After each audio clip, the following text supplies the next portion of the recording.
में तो कक्षा 8 पास का जो अध्यापक होता अच्छा, है। ये लॉजिक दिया जा रहा है कि चूंकि आप लोग प्राइमरी शिक्षा मित्र की बात हो रही है जो 5वीं क्लास तक होता है, तो ये भी लॉजिक दिया जा रहा है कि वो उसको भी पढ़ाने लायक नहीं है टीचर। नहीं, ऐसी बात नहीं है। आप बताइए, जो लड़का यूपी बोर्ड से इंटरमीडिएट पास हो, जो बी ग्रेजुएट हो, उसके बाद 2 साल की ट्रेनिंग ले लिया हो, उसको क्या ABCD नहीं आती ये क्या होगी? लॉजिक दिया गया था सुप्रीम लॉजिक दिया कोर्ट जा रहा में है, कि गलत ये दिया लोग जा रहा है। किसके तरफ से लॉजिक आया था? सरकार की तरफ से आया था? जज ने कमेंट किया? किसने ये लॉजिक दिया? उसमें TT वाले जो लोग कहते हैं कि हम बहुत योग्य हैं, लेकिन तो ये तो आप लोग का आपस में झगड़ा है ना ये जो। झगड़ा है, लेकिन झगड़े की वजह से इतने लोगों को तो वो टीटी जो परमानेंट हो चुके हैं वो क्यों आप लोगों से वो इन दूसरे टीचर को क्यों नहीं चाहते? उनके घर से तो सैलरी जाएगी नहीं, वो क्यों गिरवान से जाए? उनके मन में क्यों है? चूँकि TT में जो है, जो परीक्षा हुई थी, मैं भी LLB हूँ और TT दिया था कैलेंडर, और उससे जो कराने वाले अथॉरिटी के जो बहुत प्रमुख थे, वो भी इसके करप्शन के चार्ज में कि इस पे सफ़ेदा लगा के, इन पे ब्लेड लगा के, ऐसे ऐसे करके सूचनाएं मैंने पेपरों में पढ़ी है कि करके उनको TT में मार्क दे दिया गया है। तो ये देखिए सरकारी नौकरी है। हाँ बताइए। जी, मैं ये कहना चाहता हूँ कि आज के दौर में पूरे उत्तर प्रदेश में 1,70,000 समथिंग साथी, हमारे शिक्षा मित्र साथी रोड पर हैं माननीय उच्चतम न्यायालय के आदेश। सबकी तनख्वाह 35,000 रुपये है। नहीं, 35,000 नहीं थी, 1,34,000 लोग अध्यापक बन चुके थे।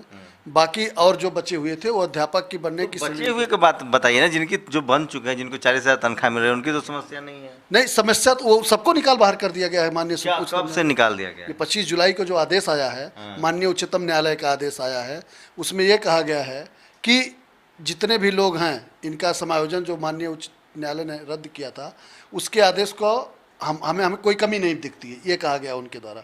हमारे वकीलों द्वारा जो बहस किया गया, हमारे वकीलों द्वारा जो अपने तथ्य रखे गए, हमारे वकील द्वारा जो अपने रिटर्न सबमिशन दिए गए, उसका कहीं कोई जिक्र उसमें नहीं है। ये पक्का कन्फर्मेशन है आपके पास कि 24 लोगों ने सुसाइड किया है पिछले 25 जुलाई के पास? दे सकता हूँ बाई नाम, बाई उनका जनपद, उनके घर का पता, मैं एड्रेस दे सकता हूँ। इस आदेश के आने के बाद 24 लोग, और जो माननीय उच्च न्यायालय का जब आदेश आया था 12 सितंबर 2015 को, उसके बाद लमसम 5 दर्जन लोगों ने सुसाइड या उनको हार्ट अटैक हो गया था। उन्होंने मैं शिक्षकों की बड़ी इज्जत करता हूँ, उनकी तारीफ़ कर रहा हूँ कि इतना बड़ा झटका है उनके लिए, उसके बाद भी धैर्य बनाए हुए हैं कि एडहॉक बेसिस की जो वैकेंसी होती है उसमें आरक्षण का ख्याल नहीं रखा जाता है, नियम कानून को ताक पे रखा जाता है। अपने जो चाहने वाले लोग होते हैं, जो उनके करीबी होते हैं, पैसा पावर का पूरा इस्तेमाल होता है। कई सारी उसके सामाजिक पक्ष हैं, उस पर भी हम बात सब लोग जानते ही हैं। लेकिन एक जो परसेप्शन बनाया जा रहा है कि शिक्षा मित्र जो हैं वो किसी काम के नहीं हैं, पढ़े लिखे नहीं हैं, वो चाचा फूफा ताऊ रिश्तेदारी की वजह से आए हैं। मेरे साथ एक टीचर हैं, मैं खुद अचंभित हूँ। मैं मानता हूँ कि इस देश में बाबा साहब सबसे ज़्यादा पढ़े लिखे शख्स थे, जिनके पास कई सब्जेक्ट में PhD थी। एक शिक्षा मित्र से मिलवाता हूँ और उनकी डिग्री सुनिएगा।